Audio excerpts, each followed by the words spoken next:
Hey YouTube, Iowa Guy here. I got a PVS 14 Omni 7 Gen 3 green phosphor thin filmed.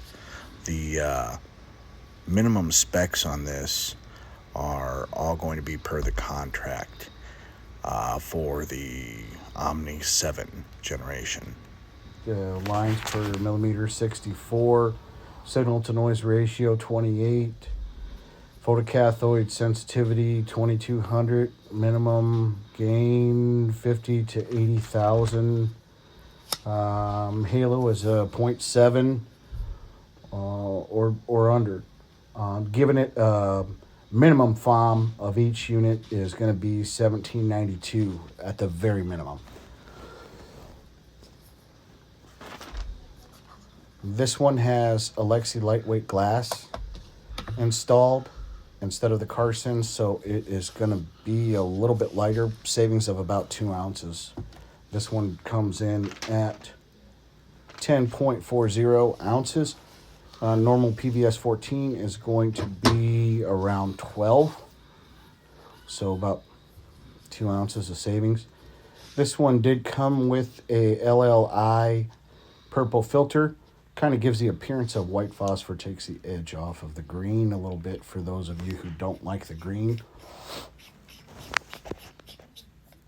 This PVS 14 is on loan from a buddy of mine.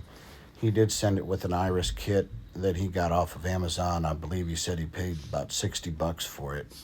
So it's the iris itself. It does have a sacrificial lens on the front of it that you can take on or off, swap it out for whatever you want to put on there. And then it also has a day cap that clicks on the front of it, locks on, and it's pretty sturdy. It's kind of nice.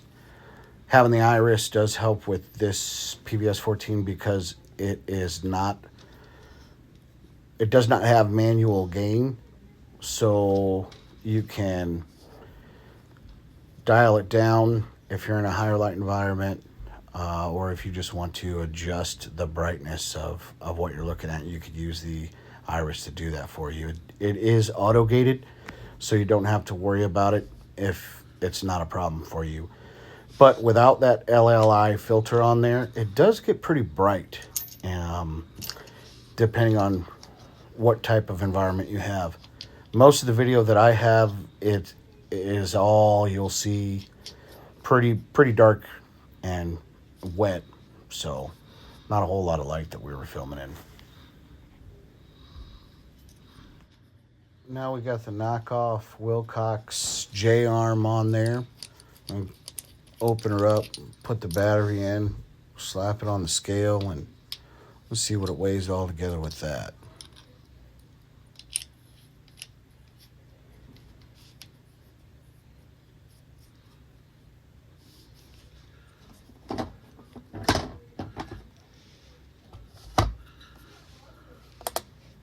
Advertised runtime is going to be at about 40 hours with a AA battery. 14.65 on the scale. Not super heavy, not too bad. He does have a counterweight on his helmet. He says that does help him out a bit. Here's that day cap. Clicks right on, and pretty sturdy. Never had any issues with it. Getting ready to roll into the footage that I filmed with that Alexi glass. If the camera's not lined up just right, it looks a little bit blurry. You don't have any problems when you actually have it mounted to your head and you're looking through. But with the camera, if it's not centered just right, you get a lot of blurriness on the edges. Some shots are better than others. All the conditions for lighting throughout the whole thing are pretty much the same. Overcast, if there is moon, there's not a whole hell of a lot of it, so it's pretty dark conditions. I wish I had some high moon nights or brighter nights to compare it to, but it was all kind of just damp, wet, and fairly dark for the most part. This tube does have some blems in it. You'll see here and there. There's a few black specks, and then Down around, I want to say, the 5 o'clock area, there's kind of a shadow blem on the outside of zone 3, right on the very edge. It doesn't affect usage at all. No problem. This was probably the darkest area that I filmed the whole time, and it wasn't too bad. Looking around, I mean, with my naked eye, I couldn't see a whole hell of a lot down there, aside from when the lightning was flashing on and off. Definitely couldn't see down this way, down the water. I could see a little glimmer of the reflection of the water, but there was some openings above me in the clouds. Other than that, it was mostly overcast. I'll pan over to the side, and you'll see the reflection from the lower clouds of a town that's not too close. It's actually about probably 25 to 30 miles away, and that's still glowing pretty bright. Throws off a lot of light pollution.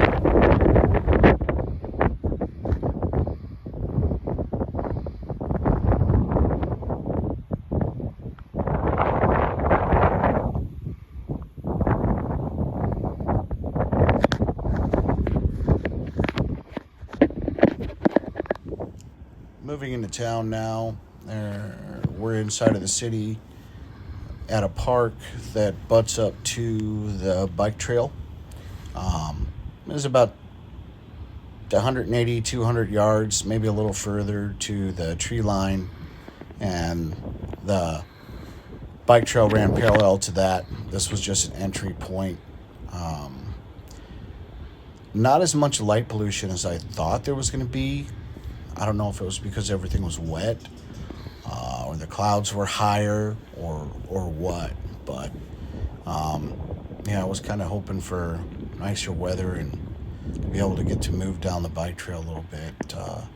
There was definitely some weirdos out walking around on the bike trail. Shirtless dude. I wish I could have got him on video, just walking back and forth, pacing on the bike trail. I don't know. The things you see in Iowa never ceases to amaze me.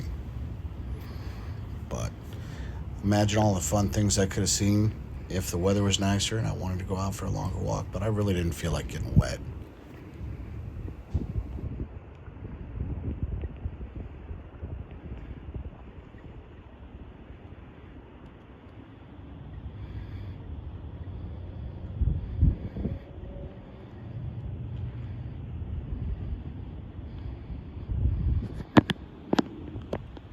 Going back out to the river now, all of this was on the same night. Conditions were all the same. There was some moon. There's partially clouded, overcast here and there. And you could definitely see the scintillation now picking up a little bit. But looking through the tube, it was still fairly easy to see across that field.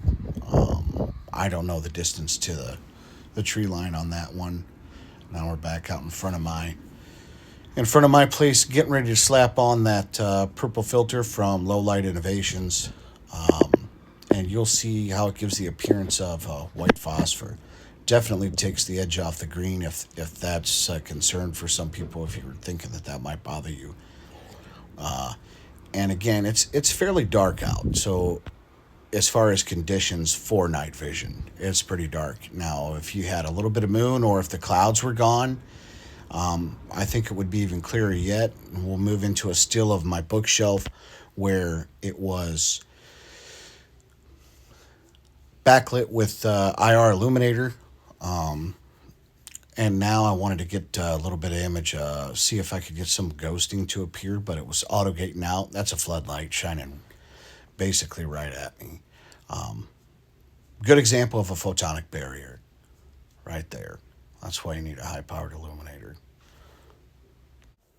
So, all in all, I would not hesitate one bit to pick up anything in an Omni 8. It's definitely capable, and like I said, these were fairly dark conditions, even for night vision, that I was filming in. So my buddy picked this thing up for under $1,800.